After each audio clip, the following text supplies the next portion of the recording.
Hello, si IT321, ITCF. Final assignment, Jyno Viray. Cedrick Cerdenia is partner, yeah.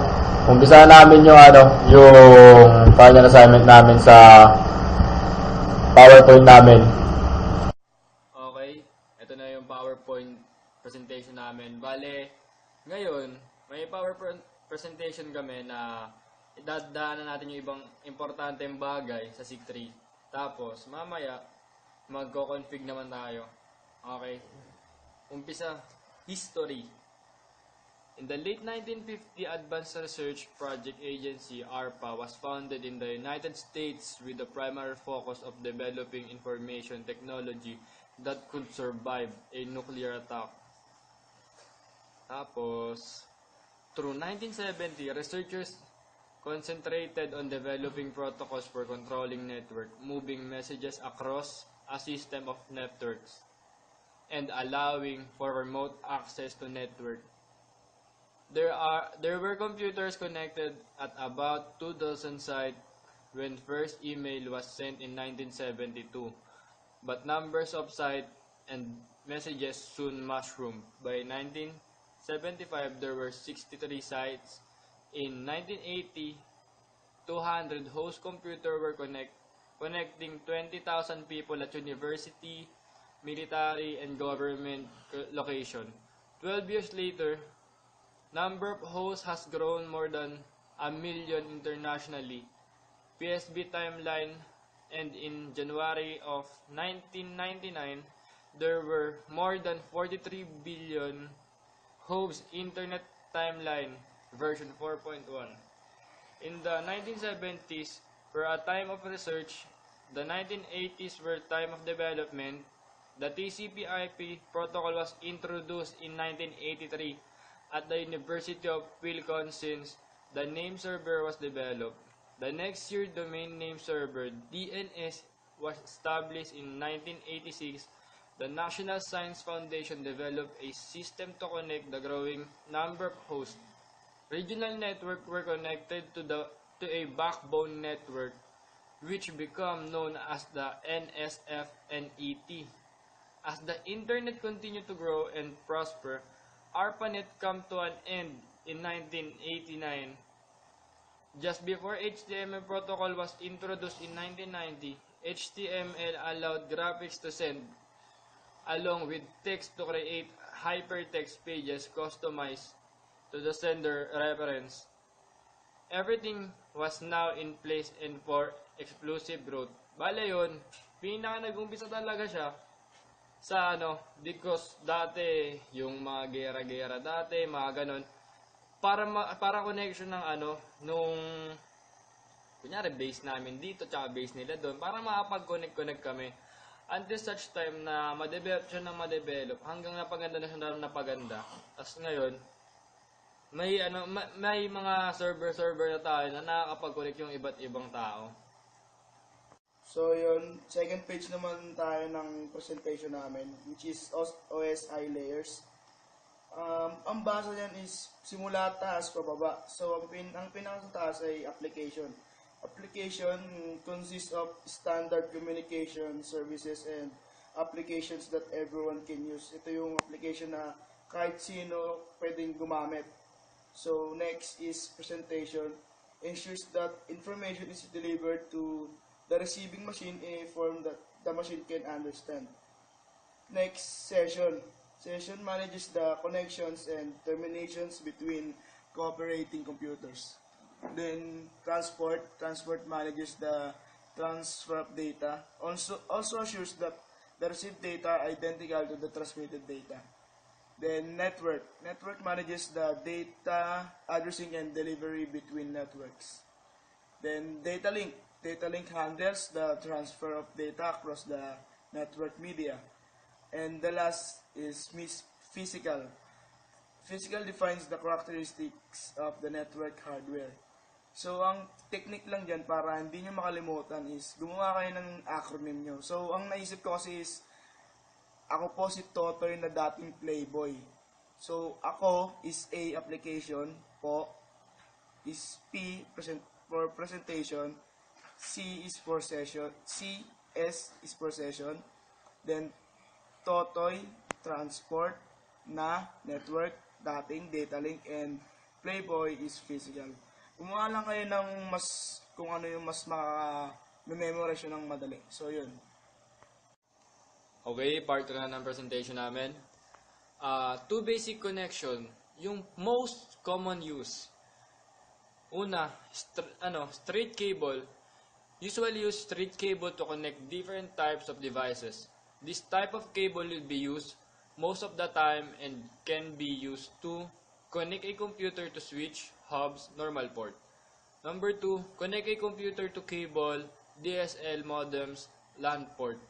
Connect your router's WAN port to a cable DSL modem LAN port. Connect a router's LAN port to a switch hub uplink port. Normal use for expanding network. Connect to switches hub which only of the switch hub using an uplink port and the other one is using normal port. If you need to check how straight cable look like, it's easy. Both side A and B of cable have wire arrangement with same color. So, after ng straight cable is meron tayong crossover cable. Crossover, sometimes you will use crossover cable. It's usually used to connect same type of device. Ito yung ginagamit natin na pag parehas yung device na ginagamit natin. Ang gagamitin natin cable is crossover. A crossover cable can be used to, number 1, connect two computers directly. Next, connect two routers, LAN port to switch or hubs, normal port, normally used for expanding network. Number 3, connect two switches or hubs by using normal port in both switches or hubs. And you need to check how crossover cable looks like. Both side A and side B of cable have wire arrangement with following different color. This cable, either straight cable or cross cable, has total 8 wires, or we can say lines. Example, for twisted pairs, 4 by 2 is equals to 8 with different color codes. Right now, just forget about color codes. It doesn't matter what color is given to the cable, but there is a standard. Yun. Bale, pinakabalang din talaga namin para mas maintindihan nyo. Tsaka yung mga pwedeng mag-connect. Pero, para mas madali, yung straight through, ang kinoconnect niya, yung magkaiba ng device. Tapos yung crossover cable, ang kinoconnect niya, yung magkaparehas ng device. Yun lang yun para mas madali. Tapos, ito yung mga sample ng ng mga cables namin na research din namin. Bale, itong nasa kanan, crossover cable wiring yan. Ang tawag dyan. Tapos yung nasa kaliwa, straight through ang tawag dyan. Tapos, ito naman yung sample nung pag-position ng pin. Pag-position ng Papasok pin. mo yung wire. Kasi masyadong pag nagkamali ka ng konti, hindi nagagana yung connection mo. Kaya kailangan dapat pasok na pasok. Pasok na pasok sa banga. Yan, tapos tapos na tayo sa presentation. Punta naman tayo ngayon sa Configuration. Okay, ngayon dito naman tayo sa configuration. Ito na yung last part ng ng report namin. Tapos katulad nga na sinabi namin kanina, pag magkaparehas ng device, cross-connect ang gagamitin natin dyan. Fast Ethernet 01, Fast Ethernet 01. Tapos, pag magkaiba naman, syempre straight through. Fast Ethernet 02, Ethernet 01. Dito, 03, 0 ulit. Ay, sorry, mali. Baguhin natin. Straight through. Kasi pag gumamit ka na ibang cables, hindi yan papasok. Kasi mali yung ginamit mong cable. Fast Ethernet 04. Tapos, Fast Ethernet 05. Yan na pinakamagandang practice. Gawin nyo muna yung lahat ng connection nyo. Oops.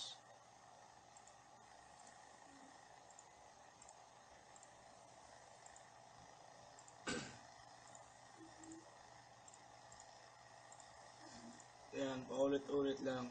Paulit-ulit lang to hanggang sa matapos nyo. Tapos, sa akin kasi, ang ginagawa namin, syempre, yung mga PC namin, lalagyan muna natin yan ng IP address. Ito na, may sample na ako, 192.168.1.1. Yan. Tapos, yung susunod, 192.168.1.2 naman. Kasi hindi pwedeng magkaparehas yan. Tapos, susunod, 192.168.1.3 naman. Laging tandaan, hindi pwedeng magkaparehas yung IP address. Saka gumamit kayo ng IP address na madali nyo makakabisado o may type para hindi kayo nalilito. Oo. Yan. 0.4. Tapos, sa kabila,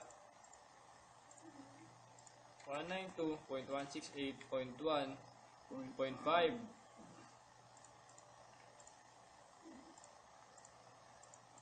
192.168.1.6. 192.168.1.7.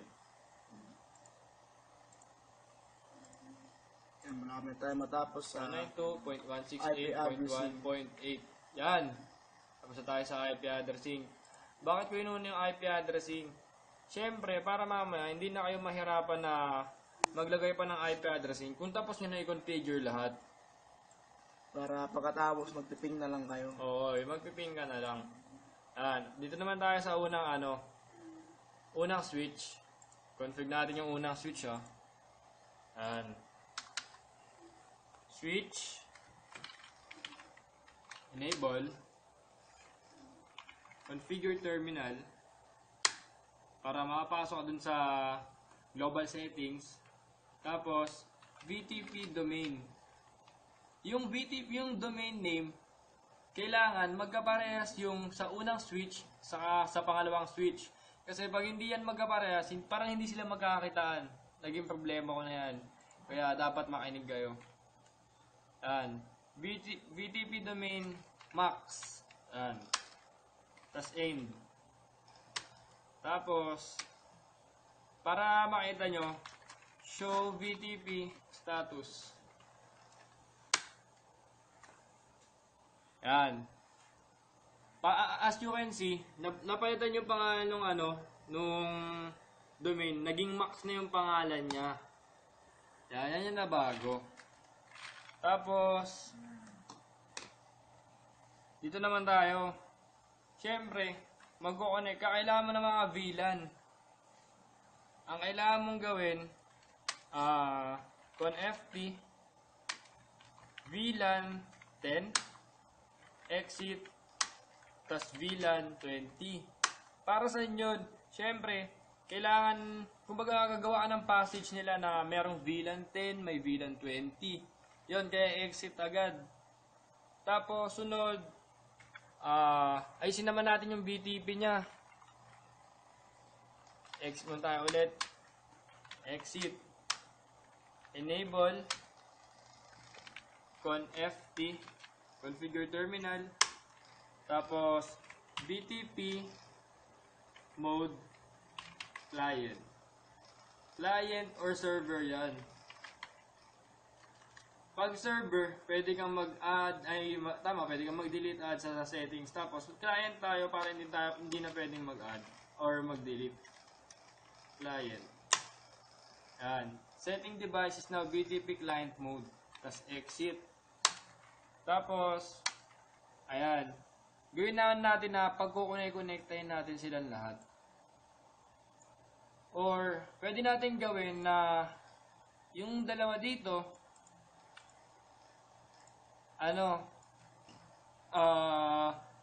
VLAN 10, tapos yung dalawa, VLAN 20. Tapos ganun din sa kabila. Unahin natin yung dito sa kaliwa. Oops. Ayun, as you can see, nagkamali ako kanina ng lagay kaya medyo pinutol namin. Kasi medyo matagal nga yun pag nagkamali ka nung lagay mo sa dulo. Ayun, bale switch. Balik tayo sa umpisa. Conft. Ay hindi, enable muna. Lagi mo na enable. Tapos conft. Tapos int fa. Tapos kung anong pangalan ng port. Yung FA na yan, yun yung yung port niya, yung fast ethernet niya. Yan. Int FA 02, kasi sa 02 tayo nag-umpisa ng connection, di ba? Una yung sa pinakataas. Int FA 0-2. Tapos, switch port mode trunk. Bakit trunk? Hindi access. Dalawa kasi yan, trunk at access. Trunk para makapag-receive, receive tsaka makapag-send ka ng data. Pag access kasi, hindi ka pwedeng mag-send. Receive ka na receive. Yun. Tapos, switch port.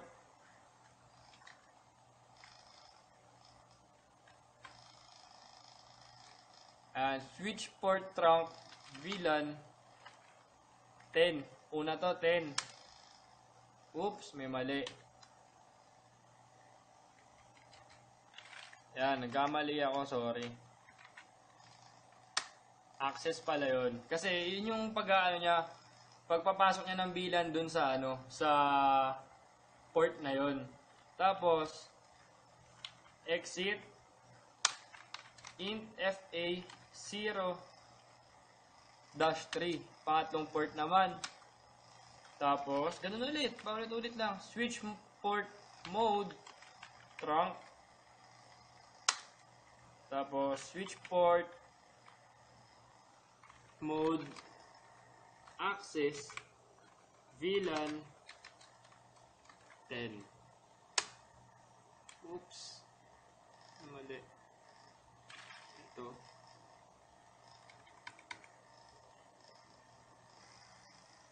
Yun. Pag nagkamali kayo, automatic naman lalabas yan. Kaya, ulitin nyo lang. Yung tama, ito. Tulad sa akin, nagkamali ako kanina. Switch port access VLAN 10. Ang dapat, switch port access, yung mali ko, switch port mode access VLAN 10. Ang tama, switch port access VLAN 10. Dapat mode, yan. Tapos, exit. Dalawa na tayo, dalawa na lang. Para sa unang switch. Int FA 0-4. Tapos, switch port mode trunk. Yan. As you can see, na-testing na din kasi namin kanina yung dalawang port, kaya wala na lumabas sa ganito. Pero ito, nag-change yung state niya na down, papuntang up. Ibig sabihin, makakapag-send ka na ng data. Yun. Tapos, switch port access VLAN 20 naman. Kasi yung dalawa kanina, 10 na. Yan. Exit. Tapos, last one, int FA 0-5. Switch port mode trunk. Yan, nabago na ulit. Switch port access VLAN 20. Yan. Bali tapos na. Ang kailangan may na din tayo, may mga IP address na din tayo. Ang kailangan natin gawin is i-configure pa natin yung kabila para makapag-share tayo ng ng data. So guys, dito naman tayo sa susunod na switch. So, enable configuration terminal, then set natin yung domain name din neto, no?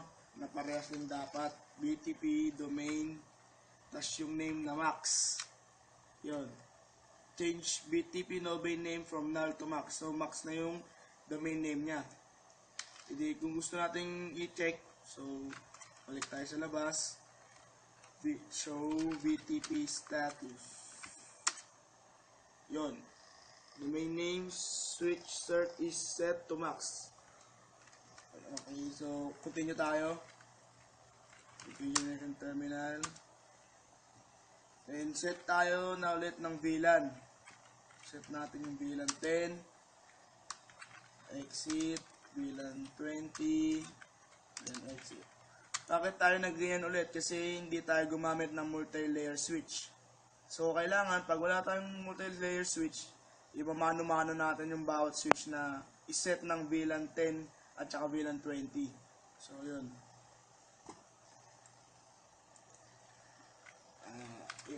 Int FA, ano ba to? 0-2. So, gagawin natin, iset din natin siya ng mode sa trunk. So, oops guys, sorry, nagkamali ako. So, exit muna tayo kasi hindi pa natin nag-set yung mode. Gagawin natin, kailangan natin siya gawing client. So, exit, then, PTP mode, client, yan. Set na natin siya ng, nasa, ano siya, setting device is to BTP client mode. Yan yun. Tsaka, papasok na tayo sa pagbago ng exit int FA 0-2 yun. Tapos then switch port mode rank yun, nag-up na siya. After nyan, ayusin din natin yung switch port access VLAN 10. Then exit natin. Sunod int FA 0 dash, ano ba ito? Sorry guys, di ko siya kabisado. So yan, pagpasok mo dyan, ganun ulit. Napakasimple lang ng gagawin natin. Mode trunk from down to up, then switch port access VLAN 10. So exit. Next tayo. In FA 0-4. Check natin kung tama siya. Then switch port mode trunk. Yan. Check natin from up, from down to up. Down. Then switch port access VLAN 20 na siya. Kasi dalawa na yung VLAN 10. So exit. Yan ulit, in FA, yung last 0-5, then switch port, mode trunk. Yan. Then switch port, access VLAN 20. Okay, ito na yung last part. Para malaman natin kung gumagana ba yung ginawa natin. Siyempre, kailangan natin yan i-ping. Command prompt. Diba, ang natin dito, 192.168.1.1. Ang ipiping natin ito. Kasi, ito yung ka-VLAN niya, VLAN 10. Ping 192.168.1.1. Ayan, may nakakuha kang reply dito.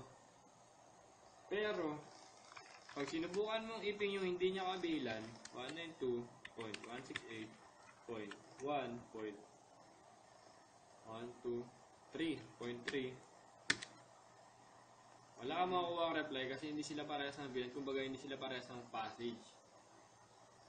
Ayan o, request timeout no.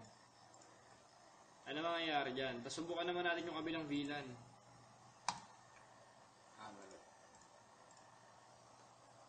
Ayan, command prompt. Ping natin yung kabilang VLAN niya. Ping 192.168.1.4. Tama ba? Yan, tama yan. Yan, may reply na ulit siya. Pero, pag sinubukan mo siya sa kabila, hindi siya gagana. Pag nag-reply, ibig sabihin, nagana yung connection. Yan, tapos subukan din natin sa kabila. 4, 5. Yan.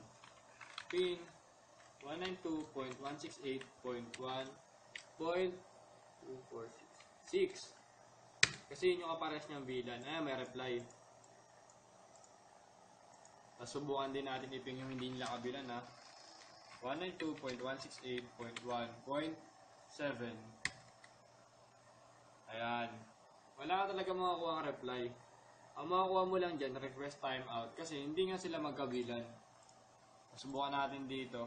At yung 0.7, command prompt, ping 192.168.1.8. Yan, may reply siya. Ibig sabihin, konektado sila. Yun lang. Diyan natapos yung configuration namin. Maraming salamat. Thank you.